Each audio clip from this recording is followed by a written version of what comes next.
There's a long to-do list in Washington, and time is running short for Congress to get anything done. There are, in fact, only 26 days left when both chambers are in session between now and Election Day in November. In the meantime, as Washington seemingly stumbles along, issues like the immigration crisis along the border continue to hit the border states really hard. Texas Governor Bret Baier says only the federal government can truly resolve it, something Homeland Security Secretary Jeh Johnson says the president is prepared to do. What has to be addressed is the security of the border. You know that, I know that, the President of the United States knows that. I don't believe he particularly cares whether or not the border of the United States is secure. And that's the reason there's been this lack of effort, this lack of focus, this lack of resources. There are a number of things that the President and I, within the confines of existing law, can do to fix the broken immigration system, and we will. If Congress doesn't act, we will. Well, let's get to that. Bret Baier, anchor of Special Report, joins us now. So, Bret, we often talk about the differences between Republicans and Democrats, but let's focus a little bit on the face-off between the states and the federal government here. In this particular crisis, who does take the lead? Who can offer a solution? Jen, it's a great question. I mean, you hear Governor Perry talking about the influx of these illegal immigrant children, most of them from Central America, and the pain that some of those border towns are dealing with in trying to deal with all the number of people. The federal government is obviously taking action there. They are, in fact, asking for more money to do even more. $2 billion is the request, and there will be a hearing on that on Capitol Hill today. But the real question was for Secretary Jeh Johnson, Department of Homeland Security Secretary, will deportations happen? Will these folks be rounded up and deported back to Central America and their countries?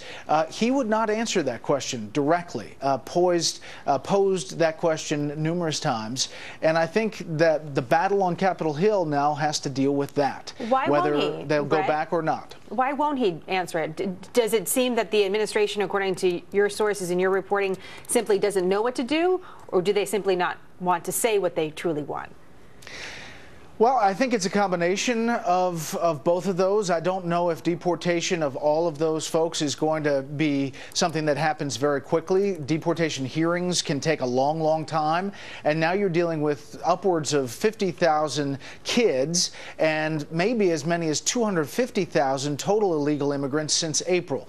That's a lot of folks. And the administration on the politics side is using this as a hammer against House Republicans who obviously have not move forward with comprehensive immigration reform, and there's no sense that it's going to move forward before the midterm elections in November. And with 26 days, one wonders what exactly will be done in Congress. Do you think, Bret, they approved that $2 billion that the president is asking for to deal with the situation on the border? You know, that's a good question. I think the Senate clearly will move forward with that. I think that there are House Republicans who are caught because these states are really having a hard time dealing with this influx, particularly Texas. And you heard Governor Perry there. You know, it's interesting to point out that the president will be in Texas. He'll be in Dallas. He'll be in Austin, about 200 miles from the border where all of this is happening. And right now, at least, there is no plan on his schedule to address this, to go to the border, or to speak about it. They are for fundraisers for the DNC and Democratic organizations. It'll be interesting to see if that changes. The state of Texas is paying a little bit more than $1 million a day, allotting those funds to deal again with the border crisis within their state. So we'll see what happens with the funds that the president is asking Congress for. Bret, in the 26 days that both chambers are in session, what do you think they are going to do? I mean, if it's not going to be immigration reform, which it's likely not in that time frame, what is on the top of the list?